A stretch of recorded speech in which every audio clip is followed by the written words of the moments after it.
From the Washington Examiner, I'm Siraj Hashmi, and this is Hashing It Out.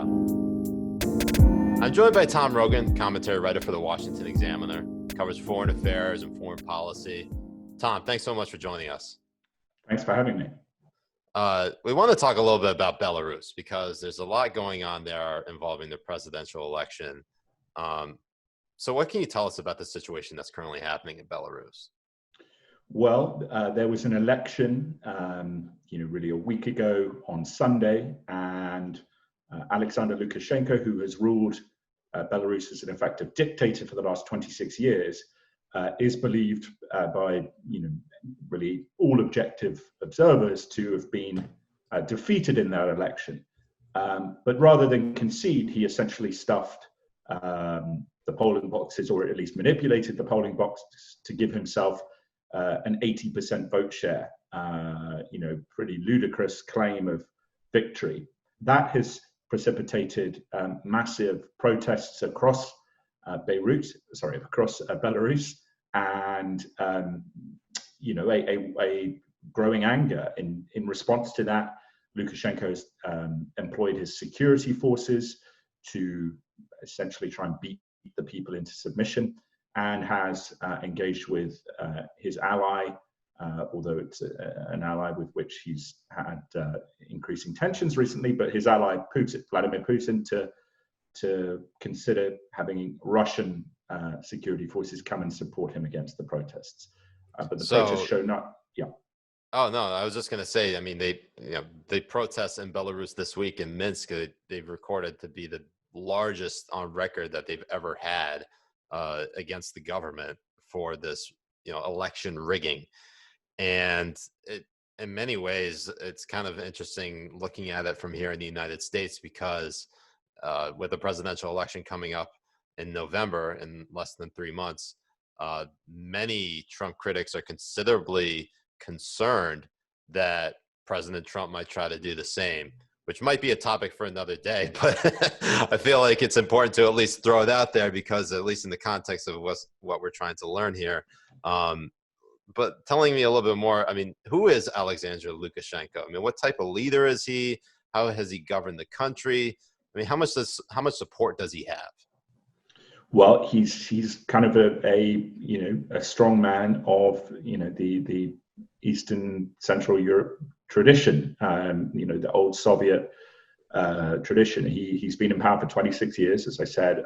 He is someone who has essentially run the economy as a state-dominated command economy, not to the degree of North Korea or China, but someone who is who has made himself Belarus, and in the sense of all power flows through him.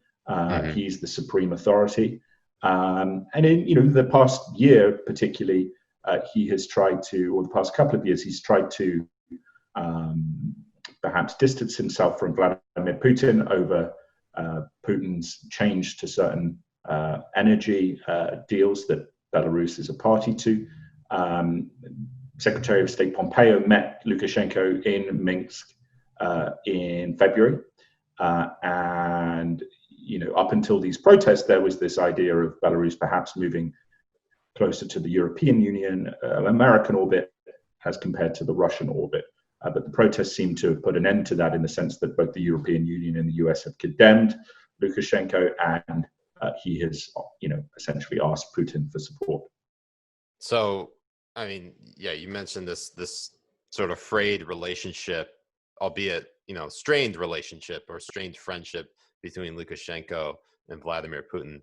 How important is Belarus to the Russian Federation in your mind?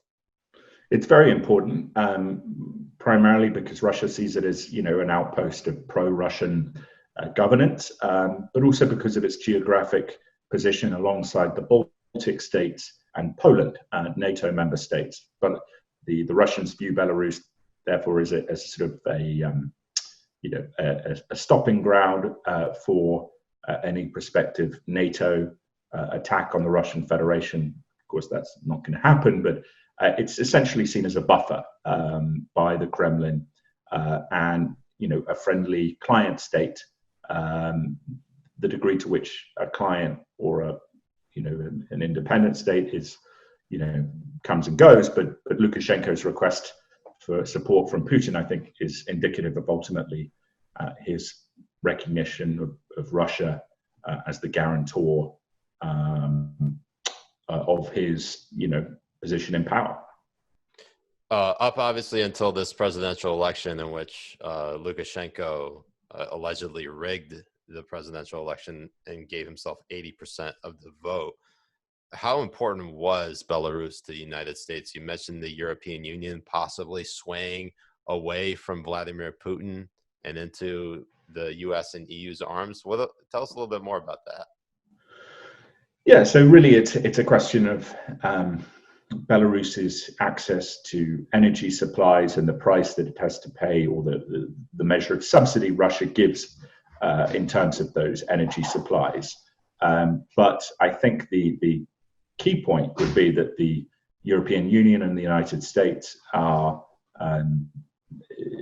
had been trying to persuade Lukashenko to step away from the Russians by the offer of, a better energy policy, more investment. And now, due to the protests, that ambition has sort of been depleted because, again, they have condemned what Lukashenko has done in terms of stealing the election. And how strong do you think this opposition within Belarus is to Lukashenko?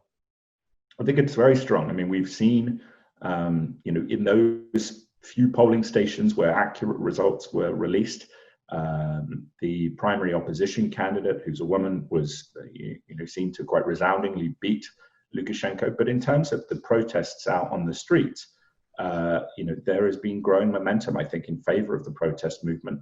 Lukashenko on Monday visited a factory to try and rally his base and was booed by assembled workers there who shouted "Go away" at him. And I think that sort of very public challenge to a leader from people who are supposedly his supporters is an illustration of the challenge that he faces in terms of loss of legitimacy. Yeah, the opposition leader, I'm going to try to pronounce her name correctly, so apologies to anyone who well, I didn't for that reason. Who's offended by this. It's Svetlana Tikhanovskaya. And that sounds very good, yeah. Yeah, the New York Times, or at least she's dubbed as a Chernobyl child. And I guess she was present in Chernobyl, Ukraine during the 1986 nuclear meltdown, that disaster. She's young, 37. Her husband was locked up, and I imagine by Lukashenko because he threatened, obviously, Lukashenko's power. But interestingly enough, during this whole presidential election, or at least the fallout from it, she fled to Lithuania because she felt her life was in danger. And this whole thing has just gone completely sideways. And I mean, from what you've observed, is this something that can lead? I mean, you mentioned the opposition being strong. I mean, is it strong enough to lead to an all-out revolution or even a civil war? Well, I think it is strong enough to lead to a revolution. I think that's where it's heading. The question is, what measure of force is Lukashenko willing to employ?